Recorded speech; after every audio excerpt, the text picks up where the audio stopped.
中国人的圣诞礼物。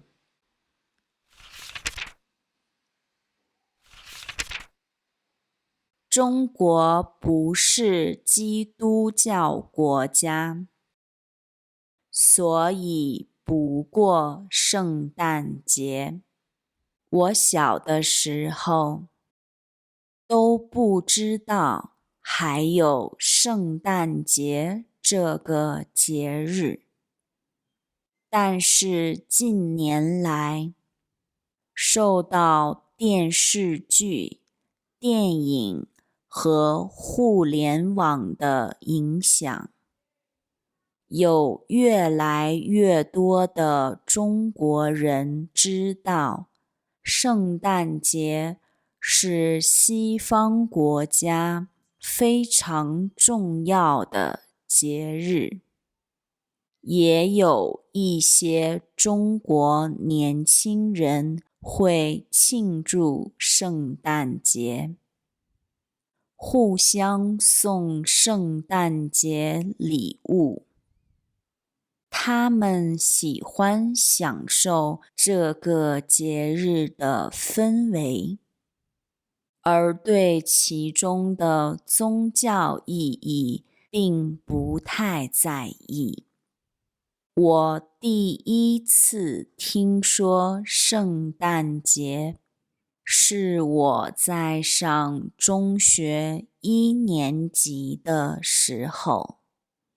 有一天，我同桌送了我一个礼物，是一个苹果，它被装在一个透明的塑料袋里，袋子上还系着一个红色的蝴蝶结。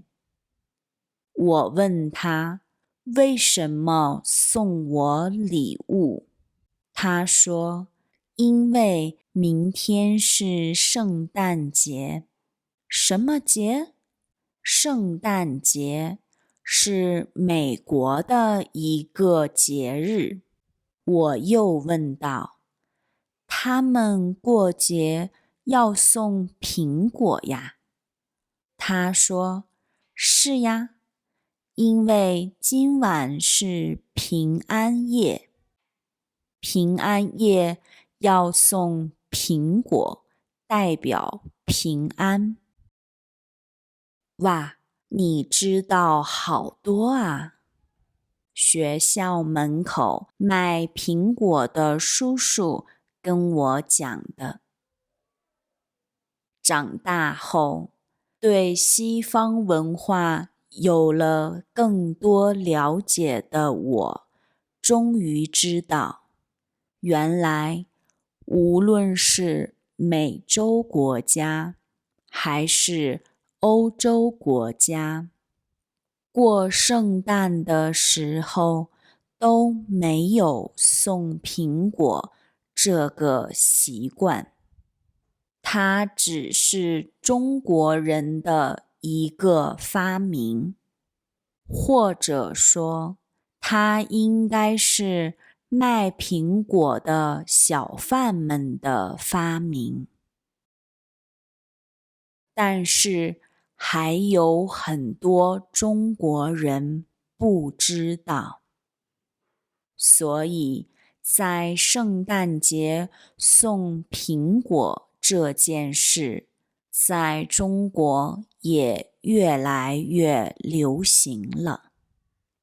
去年圣诞节，我去健身房锻炼，走的时候，教练送了我一个包装精美的苹果，然后对我说：“圣诞快乐。”那一刻，我突然很佩服当年编平安果这个故事的小贩，他能想到他的一句广告宣传语会引起这么大的效应吗？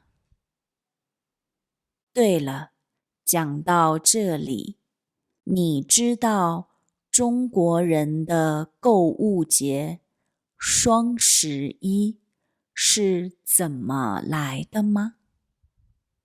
它的背后也有个有趣的故事哦。